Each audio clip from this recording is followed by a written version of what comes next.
Ẹ jẹ́ á ṣàgbéyẹ̀wò ohun tó fẹ́ ṣẹlẹ̀ sí gbogbo ìràwọ̀ pátá lónìí tí ń ṣọjọ́ Wednesday, June 10 ọdún 2026 tá a wà nínú ẹ̀ yìí. Mo kí Ọlọ́run ọba mo ṣèbà Olódùmarè, ìbà akọ́dá ayé, ìbà aṣẹ̀dá ọ̀run, mo ṣèbà Ọ̀rúnmìlà, àtórí ẹni tí ò sunwọ̀n ṣe, ẹlẹ́rìí ìpín tòun tàyànmọ́, mo júbà ọkùnrin, mo júbà obìnrin, mo kí gbogbo ojú tó ń wò mí níbikíbi tí ẹ ti ń gbọ́ mi káàkiri àgbáńlá ayé. Ẹ̀yin tí ẹ ń wò mí pátá ẹ bá ń share fídíò yìí, ẹ pín kó jẹ́ òòlù àtàǹfààní fọ́pọ̀ ènìyàn. Ojú tẹ́ fi ń wò mí ò ní fọ́, bẹ́ẹ̀ ọwọ́ tẹ́ fi ń bá mi share rẹ̀ ẹ ní fi gbọ́mọ sí ẹ̀sìn ní fi gbá lẹ́tà ìbànújẹ́ láṣẹ Èdùmàrè.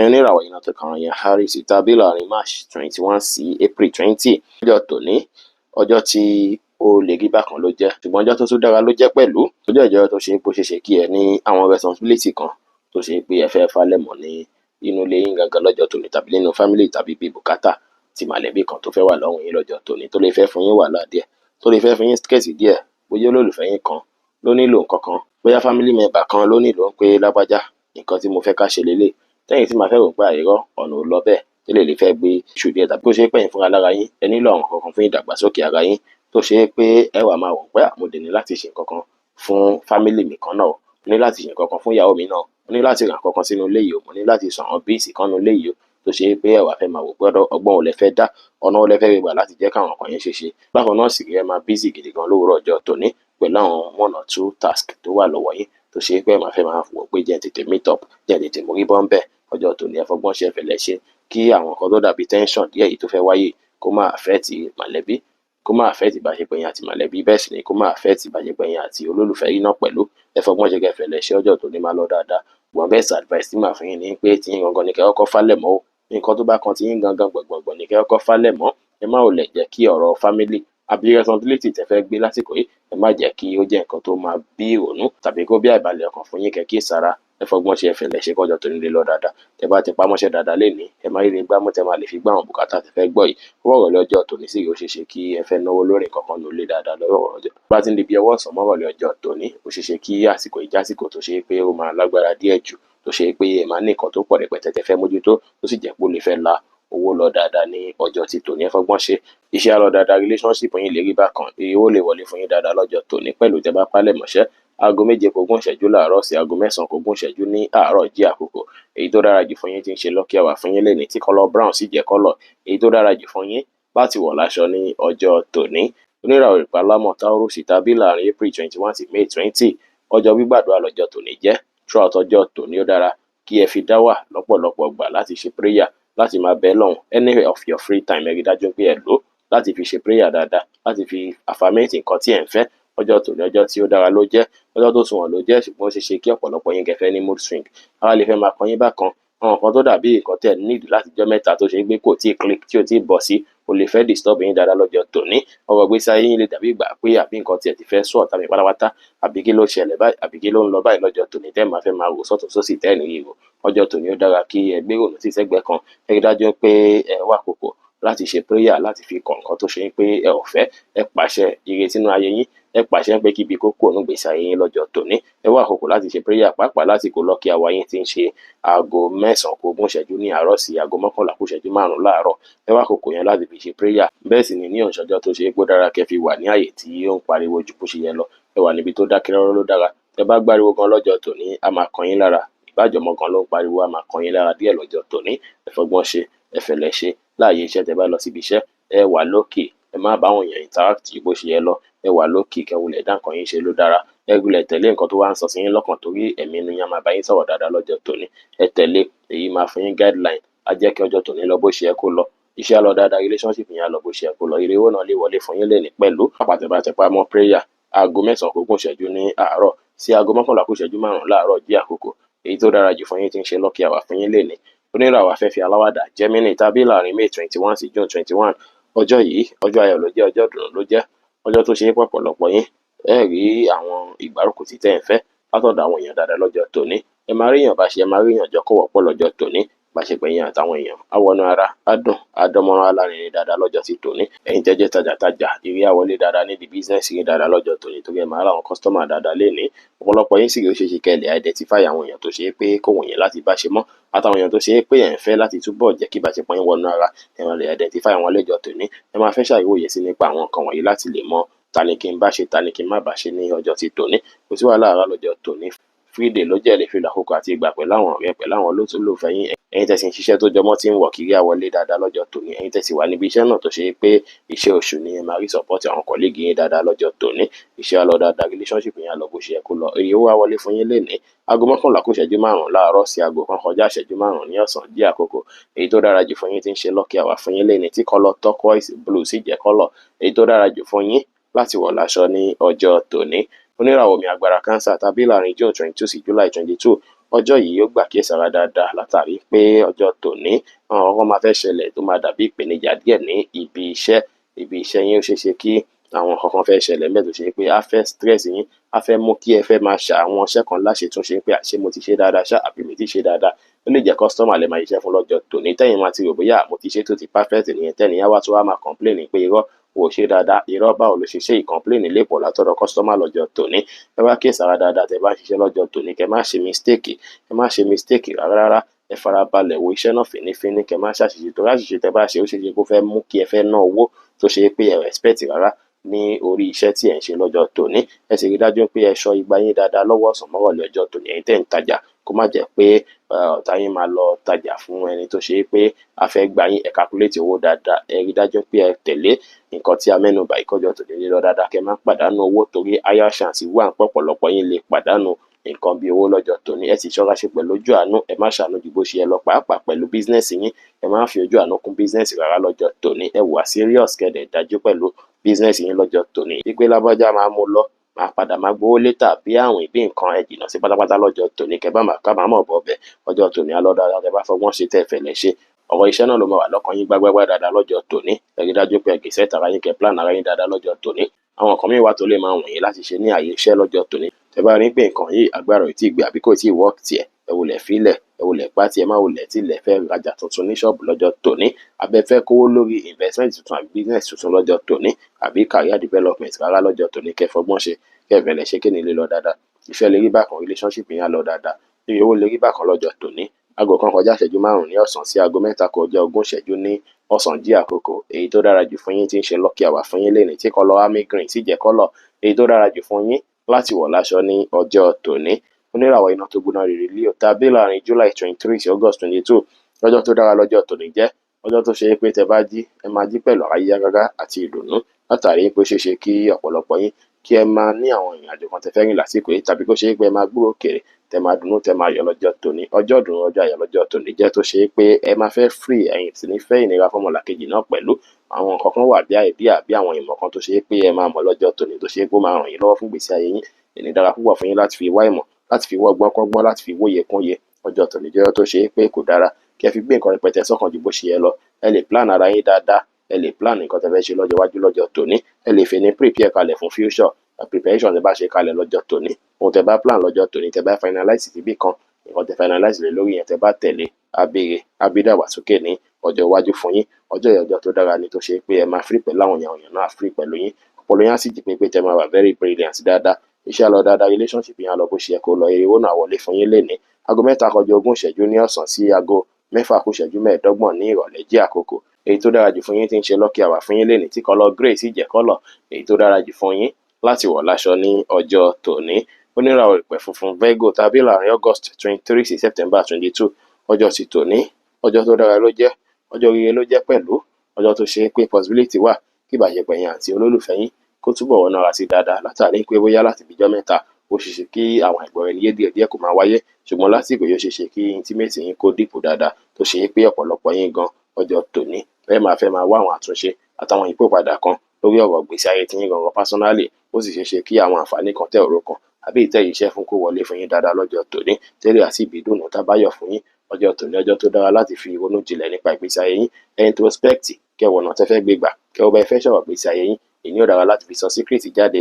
Ẹ rí dájú pé ní secret lórí ohunkóhun tí ẹ bá ń plan lọ́jọ́ tòní kí plan yín kó lè wá sí ìmúṣẹ gbogbo nǹkan tẹ́ ń fẹ́ kó lè tó yín lọ́wọ́. Ọjọ́ tó gbọ́gbọ́n tó gbàyè tó gbà ìmọ̀ ló jẹ́ ọjọ́ tó ṣe é pẹ́ ní láti lo ọgbọ́n àtòyé yín lórí ohunkóhun pátápátá lọ́jọ́ tòní. Ẹ má kúkúrú ṣe nǹkan láì ronú jinlẹ̀ nípa rẹ̀ kó má bàa ṣàṣìṣe lórí ẹ̀. Ọjọ́ yìí ọjọ́ oríire ló jẹ́ tí gbogbo nǹkan á lọ bó ṣe yẹ kó lọ. Iṣẹ́ á lọ dáadáa relationship yẹn á lọ bó ṣe yẹ kó lọ.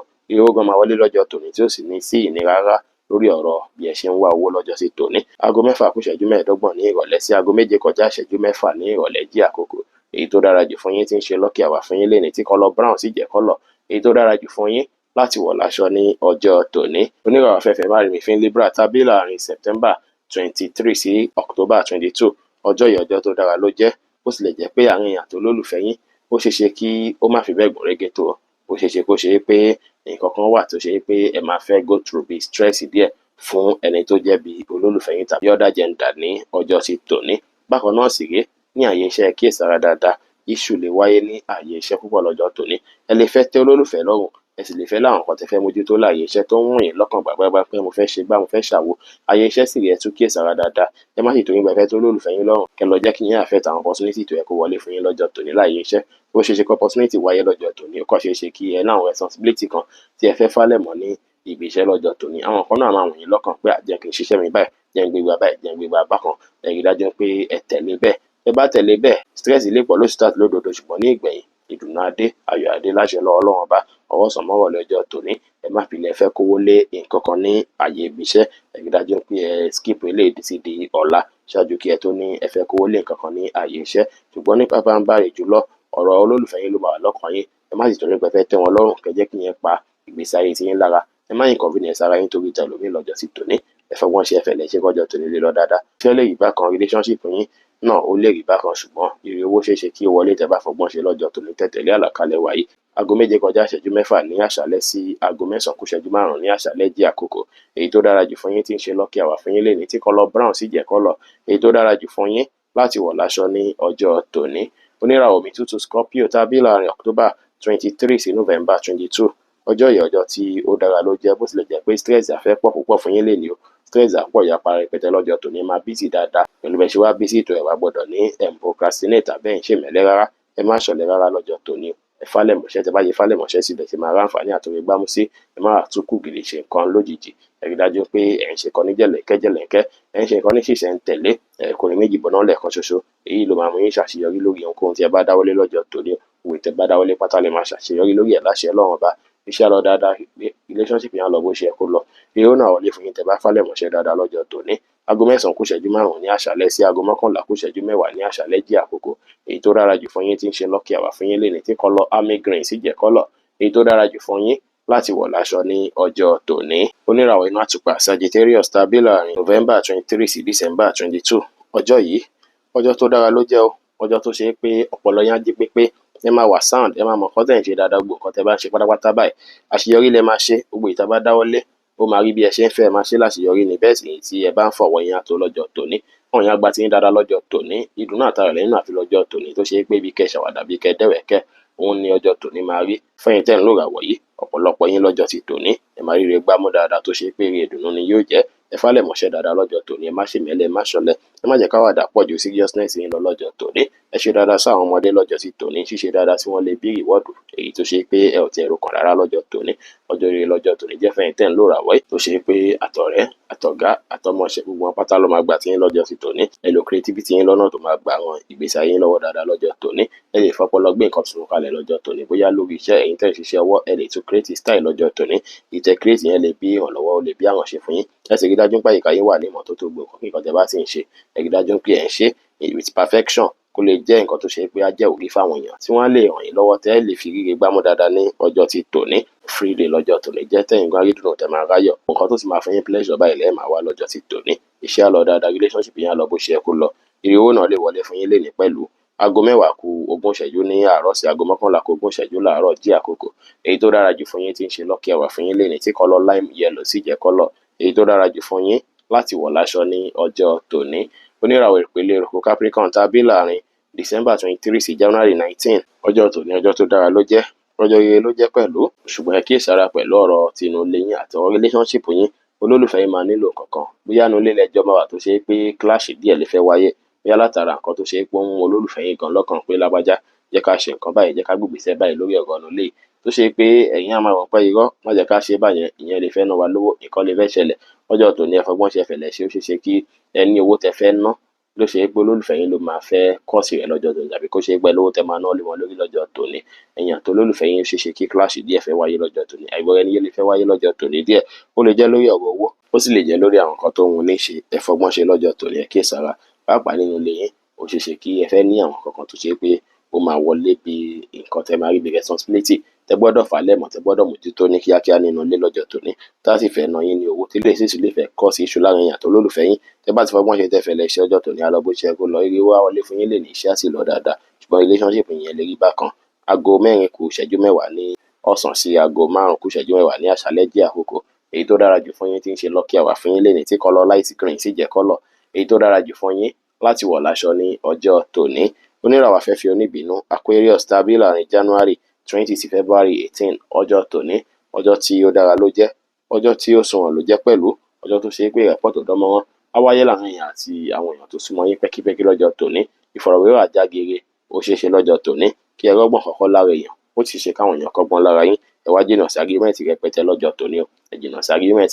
Àwọn kankan lè máa wá sí yín lọ́kàn wígbà pé ìmọ̀ tí mo mọ̀ nípa kíní ó dá yín pé ibi tó dé dúró lélẹ̀ bóyá kí n dẹ̀ tó pọ̀ ṣù ìmọ̀ yìí sí dáadáa kí n tún wá ìmọ̀ sí dáadáa. Ẹ wá ìmọ̀ lọ́jọ́ tòní. Information tẹ bá set ó ṣe ṣe kí ó ran ìgbésí ayé yín lọ́wọ́. Ẹ bá àwọn èèyàn ṣe dáadáa lọ́jọ́ tòní. Bí bá àwọn èèyàn ṣe fún yín ní higher chance lọ́jọ́ tòní láti rí àǹfààní jẹ láti rí ìgbámú dáadáa. Ọjọ́ tòní jẹ́ ọjọ́ tó ṣe pé ó dára kẹ́ fi jíròrò nípa àwọn nǹkan tó ṣe kókó pẹ̀lú èèyàn tẹ̀ tí ń wò pé mo fẹ́ bẹ́ẹ̀ ní sọ̀rọ̀ láti jọ ìjọba ẹnu yín báyìí á fìdí múlẹ̀ dáadáa. Ọwọ́ ẹnu yín máa sọ́lìdì dáadáa lọ́jọ́ tòní. Tó ṣe é ṣe kó ṣe pé ọ̀pọ̀lọpọ̀ yín ẹ fi ọwọ́ ẹnu ẹ fi rí àǹfààní ẹ fi rí ìgbámú dáadáa lọ́jọ́ tòní. Iṣẹ́ á lọ dáadáa, relationship yẹn á lọ bó ṣe yẹ kó lọ. Ire owó náà wọlé fún yín lénìí pẹ̀lú aago 9 kù ìṣẹ́jú 15 láàárọ̀ sí aago 10 kù ìṣẹ́jú 15 láàárọ̀ jẹ́ àkókò èyí tó dára jù fún yín tí ń ṣe lucky hour fún yín lénìí tí kọ́lọ̀ lime green sì jẹ́ kọ́lọ̀ èyí tó dára jù fún yín láti wọ̀ láṣọ ní ọjọ́ tòní. Oníràwọ̀ Mítíkì Pisces tàbí láàrin February 19 sí March 20 ọjọ́ yìí ọjọ́ tí ó dára ló jẹ́, ọjọ́ oríire ló jẹ́ pẹ̀lú, ọjọ́ tó ṣe pọ̀pọ̀lọpọ̀ yín ó ṣeé ṣe kí ẹ rí àwọn àǹfààní kan jẹ lọ́jọ́ tòní tó ṣe pé àǹfààní tó ṣe pé tí ń try bẹ́ẹ̀ sí ilé lórí látijọ́ ẹ̀ àbí tẹ́tí iṣẹ́ fún látijọ́ ẹ̀ kódà ẹ ṣe lè ràn yàn kan lọ́wọ́ tó ṣe pé àsìkò yìí ló máa fẹ́ reward yín. Ìrànlọ́wọ́ tẹ́ ṣe yìí ẹ̀yin fúnra yín gan mọ̀ bóyá ẹ ti ràn yàn lọ́wọ́ sẹ́yìn àbí kankan tó ṣe pé ìrànlọ́wọ́ yẹn lè bí àǹfààní ó lè bí ire ó lè bí owó fún yín ní ọjọ́ ti tòní. Bí owó náà la máa ṣọ̀pọ̀lọpọ̀ yín lọ́jọ́ tòní kódà mí inú yín lè fẹ́ kówó àwọn kankan lọ́jọ́ ti tòní ṣùgbọ́n mo fẹ́ jẹ́ kó yé yín pé lásìkò yìí kò dára kí ẹ kówó ńlá lórí nǹkan pàápàá lórí bísínẹ́sì kan tó ṣe pé ẹ̀ tí mọ̀ outcome ẹ̀ nǹkan tẹ bá dàbí gbà pé ṣókùn sí yẹn má kówó lé lórí lọ́jọ́ tòní kó má bàa padà dà sí loss kó má padà jà sí regret fọ́tà yín. Ẹ fọgbọ́n ṣe ẹ fẹ̀lẹ̀ ṣe lọ́jọ́ tòní kọjọ́ tòní lé lọ dáadáa.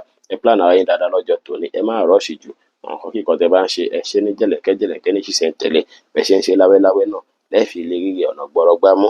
Ènìyàn ṣọjọ́ tẹ̀lé fi rush rárá lórí ohunkóhun. Ẹ fọgbọ́n ṣe ẹ fẹ̀lẹ̀ ṣe lọ́jọ́ tòní. Iṣẹ́ á lọ dáadáa, relationship yẹn á lọ bó ṣe yẹ kó lọ. Ire owó náà lè wọlé fún yín lénìí pẹ̀lú aago 5 kù ìṣẹ́jú 10 ní ìrọ̀lẹ́ sí aago 6 kù ìṣẹ́jú 10 ní ìrọ̀lẹ́ jẹ́ àkókò èyí tó dára jù fún yín tí ń ṣe lucky hour fún yín lénìí tí kọ́lọ̀ green sì jẹ́ kọ́lọ̀ èyí tó dára jù fún yín láti wọ̀ láṣọ ní ọjọ́ tòní. Bí ó ṣe jẹ́ nìyẹn fún gbogbo irúfẹ́ ìràwọ̀ méjìlá tó wà pátá. Ẹ̀yin tẹ́ ń wò mí pátá ẹ má gbàgbé pé Ọlọ́run bó Olódùmarè nìkan lọ́ba tó ní ìmọ̀ jùlọ. Ẹ̀yin tẹ́ fẹ́ ṣèwádìí onírúurú láǹfààní àti kàn sí wa ní WhatsApp 09033897161. Ire gbogbo á jẹ́ tiwa lónìí lọ́sẹ̀ yìí lóṣù yìí àti ní gbogbo ọjọ́ ayé wa láṣẹ Èdùmàrè. Ire o.